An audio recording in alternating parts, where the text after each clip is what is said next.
Assalamualaikum warahmatullahi wabarakatuh. Perkenalkan, nama saya Jatmiko. Di sini saya akan menjelaskan tentang forecasting atau peramalan. Apa itu peramalan? Peramalan yaitu proses untuk memperkirakan berapa kebutuhan di masa yang akan datang, meliputi kebutuhan dalam ukuran kuantitas, kualitas, waktu, dan lokasi yang dibutuhkan dalam rangka memenuhi permintaan barang ataupun jasa.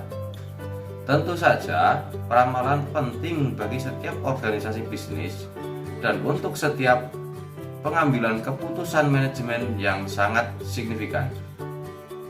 Peramalan menjadi dasar bagi perencanaan jangka panjang perusahaan dalam rangka area fungsional keuangan.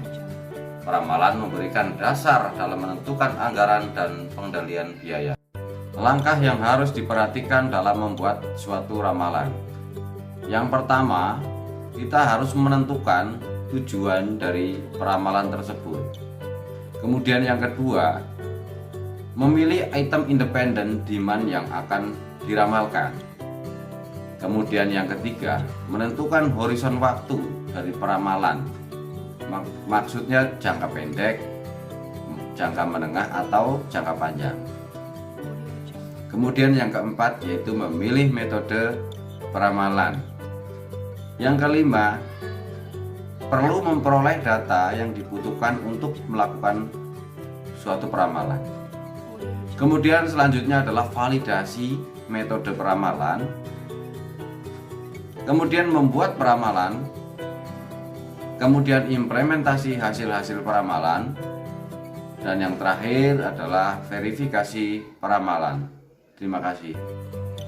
Saya akan menjelaskan 3 kegunaan dari peramalan. Yang pertama, menentukan apa yang dibutuhkan untuk perluasan pabrik. Kedua, menentukan perencanaan lanjutan bagi produk-produk yang ada untuk dijadikan fasilitas-fasilitas yang ada. Ketiga, menentukan penjadwalan jangka pendek produk-produk yang ada untuk dikerjakan berdasarkan peramalan yang ada. Dalam hubungannya dengan horizon waktu, peramalan diklasifikasikan menjadi 3 kelompok. Yang pertama, peramalan jangka panjang. Kedua, peramalan jangka menengah. Ketiga, peramalan jangka pendek.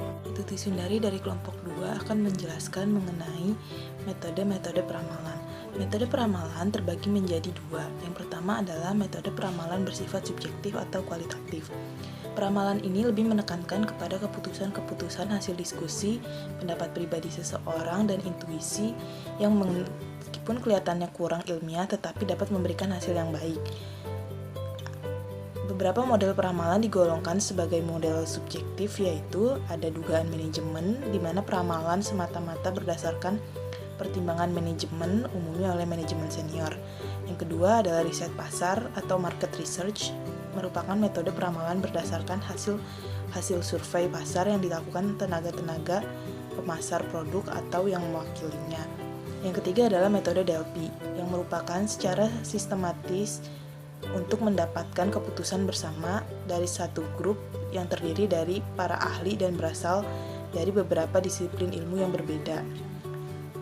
Yang keempat adalah analogi historis atau historical analogy, yang merupakan teknik peramalan berdasarkan pola data masa lalu dari produk-produk yang dapat disamakan secara analogi. Misalnya, peramalan untuk pengembangan pasar televisi multisistem menggunakan model permintaan televisi hitam putih atau berwarna biasa. Nah, yang kedua adalah peramalan bersifat objektif atau kuantitatif. Metode ini merupakan prosedur peramalan yang mengikuti aturan-aturan matematis dan statistik dalam menunjukkan hubungan antara permintaan dengan suatu variabel yang mempengaruhinya. Metode ini terbagi menjadi 2, yaitu metode intrinsic time series. Metode ini membuat peramalan hanya berdasarkan pada proyeksi permintaan historis tanpa mempertimbangkan faktor-faktor eksternal yang mungkin mempengaruhi besarnya permintaan. Dalam metode intrinsik dipengaruhi oleh 4 komponen, yaitu yang pertama adalah tren atau kecenderungan yang merupakan sifat dari permintaan di masa lalu terhadap waktu terjadinya, apakah permintaan tersebut cenderung naik, turun, atau konstan. Yang kedua yaitu cycle atau siklus, yaitu permintaan suatu produk dapat memiliki siklus yang berulang secara periodik. Yang ketiga adalah season atau pola musiman. Fluktuasi permintaan suatu produk dapat naik turun di sekitar garis tren dan misalnya biasanya berulang setiap tahunnya. Pola ini biasanya disebabkan oleh faktor cuaca, musiman libur panjang, dan hari raya keagamaan lainnya. Yang keempat, komponen yang mempengaruhi yaitu random atau variasi acak. Permintaan suatu produk dapat mengikuti pola variasi secara acak karena faktor-faktor adanya bencana alam, bangkrutnya perusahaan pesaing, promosi khusus, dan kejadian lainnya. Kemudian, selanjutnya adalah teknik peramalan time series yang dibagi menjadi 3 metode. Yang pertama adalah metode rata-rata bergerak sederhana, simple moving average. Yang kedua adalah metode pemulusan eksponensial atau exponential smoothing.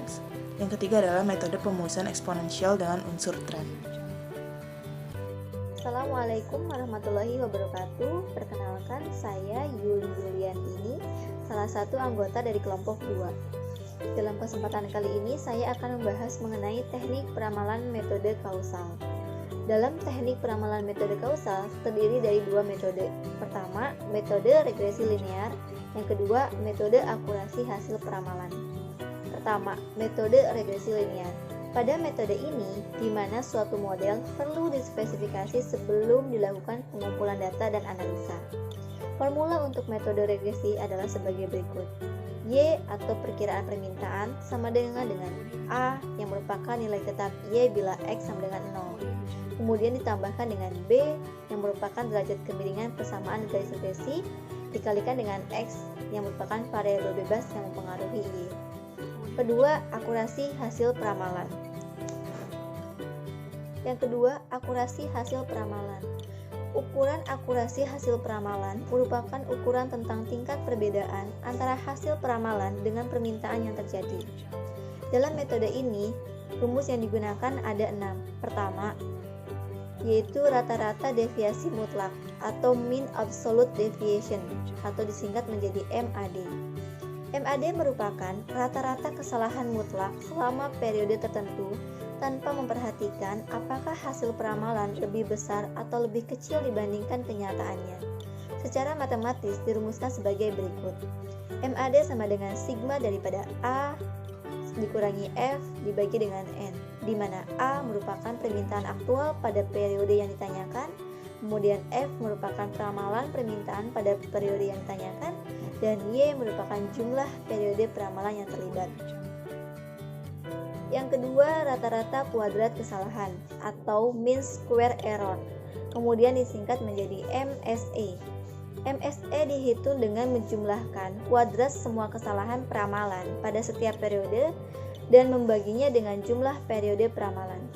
Secara sistematis, MSE dirumuskan sebagai berikut. MSE sama dengan sigma daripada hasil kuadrat A dikurangi F dibagi dengan N, di mana A merupakan permintaan aktual pada periode yang ditanyakan, kemudian F merupakan peramalan permintaan pada periode ditanyakan, dan N merupakan jumlah periode peramalan yang terlibat.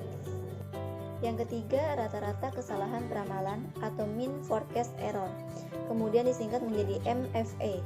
MFE sangat efektif untuk mengetahui apakah suatu hasil peramalan selama periode tertentu terlalu tinggi atau terlalu rendah. MFE dihitung dengan menjumlahkan semua kesalahan peramalan selama periode peramalan dan membaginya dengan jumlah periode peramalan. Secara sistematis, MFE dinyatakan sebagai berikut. MFE sama dengan sigma hasil daripada A dikurangi dengan F dibagi dengan N, di mana A merupakan permintaan aktual pada periode yang ditanyakan, kemudian F merupakan peramalan permintaan pada periode yang ditanyakan, dan N adalah jumlah periode peramalan yang terlibat. Yang keempat, rata-rata persentase kesalahan absolut atau mean absolute percentage error, kemudian disingkat menjadi MAPE. MAPE menyatakan persentase kesalahan hasil peramalan terhadap permintaan aktual selama periode tertentu yang akan memberikan informasi persentase kesalahan terlalu tinggi atau terlalu rendah. Secara matematis, MAPE dinyatakan sebagai berikut. MAPE sama dengan hasil daripada 100 dibagi N, kemudian dikalikan dengan sigma hasil daripada A dikurangi dengan F dibagi dengan A, di mana A merupakan permintaan aktual pada periode yang ditanyakan, kemudian F adalah peramalan permintaan pada periode yang ditanyakan, dan N adalah jumlah periode peramalan yang terlibat. Yang kelima adalah freehand. Freehand dibuat secara bebas tanpa menggunakan rumus matematika, namun melalui kurva yang digambarkan melalui titik-titik data dan merupakan cara penyajian termudah. Keenam, kuadrat terkecil atau least square. Metode ini paling banyak dipakai untuk menentukan persamaan tren data karena menghasilkan line of basic fit. Untuk rumusnya sendiri menggunakan rumus persamaan linear. Untuk persamaan linear, garis tren dicari dengan penyelesaian simultan nilai A dan B pada dua persamaan nilai berikut.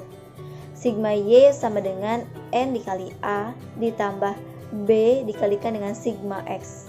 Kemudian sigma XY dicari dengan cara A dikalikan dengan sigma X ditambahkan dengan B dikalikan dengan sigma X kuadrat. Bila titik tengah data sebagai tahun dasar, maka sigma X sama dengan 0 dan dapat dihilangkan dari persamaan di atas. Maka rumusnya berubah menjadi sigma Y sama dengan NA diganti dengan A sama dengan sigma Y dibagi dengan N. Kemudian sigma XY sama dengan B dikalikan dengan sigma X kuadrat diganti dengan B sama dengan sigma XY dibagi dengan sigma X kuadrat.